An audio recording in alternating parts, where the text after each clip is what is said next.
नमस्कार मंडळी, स्वागत आहे आमच्या कुळधर्म कुळाचार या यूट्यूब चॅनलवरती. मंडळी, आता चालू आहे श्रावण महिना. उद्या आहे नागपंचमीचा सण. नागपंचमीचा सण आपल्या महाराष्ट्रामध्ये खूप उत्साहाने साजरा केला जातो. पण यामागची कथा काय आहे ते आपण आज जाणून घेऊया. चला तर मग आपण ही कथा पाहूयात. आटपाट नगर होतं. तिथं एक शेतकरी राहत होता. त्याच्या शेतात नागाचं एक मोठं वारूळ होतं. श्रावणातील पावसाळींनी रानोमाळ हिरवळ पसरली होती. तो नागपंचमीचा दिवस होता. शेतकरी रोजच्याप्रमाणे नांगर घेऊन शेतात गेला. जमीन नांगरू लागला.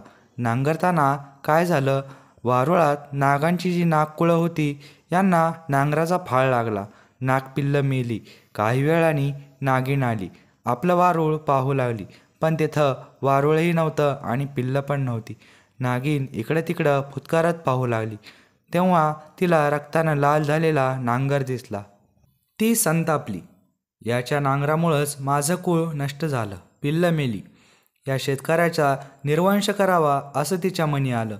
तिनं मनात रोष ठेवला. फुतकारत फणा आपटत ती शेतकऱ्याच्या घरी गेली. तिने लेकीसुनांना, मुलाबाळांना, शेतकऱ्याला व त्याच्या बायकोला कडाडून दंश केला. त्यामुळे सर्वजण मरून पडले. त्या नागिनीला असं समजलं की या शेतकऱ्याची एक मुलगी परगावी आहे. निर्वंशच करायचा आहे तर तिला जिवंत कशाला ठेवायची, तिलाही दंश करायचा. म्हणून नागिन फणा आपटत सळसळत निघाली. ज्या गावी ती मुलगी होती त्या ठिकाणी आली. तोच तिच्या दृष्टीला पडले की त्या मुलीने पाटावर नाग, नागिन 9 नागकुळे काढले आहेत. त्यांची पूजा केली आहे. दुधाचा नैवेद्य दाखवला आहे. लाया, बत्तासे, दुर्वा वाहिलेल्या आहेत. आनंदाने पूजा करून प्रार्थना करत आहे. तोही नागिन तिथं पोहोचली. नागकुळाची पूजा पाहून संतुष्ट झाली. दूध पिऊन समाधान पावली. इकडे त्या मुलीचे डोळे मिटून प्रार्थना चालूच होती. इतक्यात नागिन उभी राहिली. तिला म्हणाली, बाई, तू कोण आहेस? तुझे आईबाप कुठे आहेत? नागिनीचे बोल ऐकून त्या मुलीने डोळे उघडले. समोर प्रत्यक्ष नागिनीला पाहून भ्याली. नागिन म्हणाली, भिवू नको ग बाई, विचारलेल्या प्रश्नाचं उत्तर दे. तिने आपली सर्व हकीकत सांगितली. ती ऐकून नागिनीला फार वाईट वाटले. ती मनात म्हणाली, ही आपल्याला इतक्या भक्तिभावाने पूजत आहे, आपले व्रत पाळते आहे आणि आपण हिच्या बापाचा निर्वंश करण्याचे मनात आणले आहे. हे काही चांगले नाही. म्हणून नागिनीने तिला बापाची हकीकत सांगितली. तिनं ती ऐकली. तिला खूप वाईट वाटले.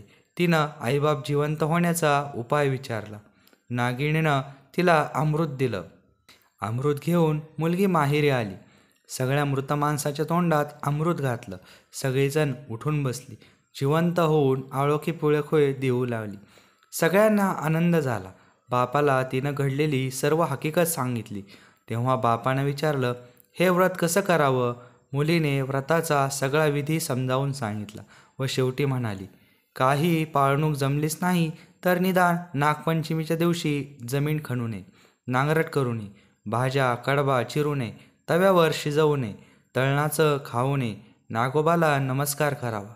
तेव्हापासून शेतकरी नागपंचमीची पूजा पतिपत्नीसह करू लागला व नागपंचमी पाळू लागला. ही 60 उत्तराची कहाणी 5 उत्तरी सुफळ संपूर्ण. मंडळी, तुम्हाला आमचा एपिसोड कसा वाटला? आवडल्यास लाईक, शेअर, सबस्क्राईब जरूर करा. धन्यवाद.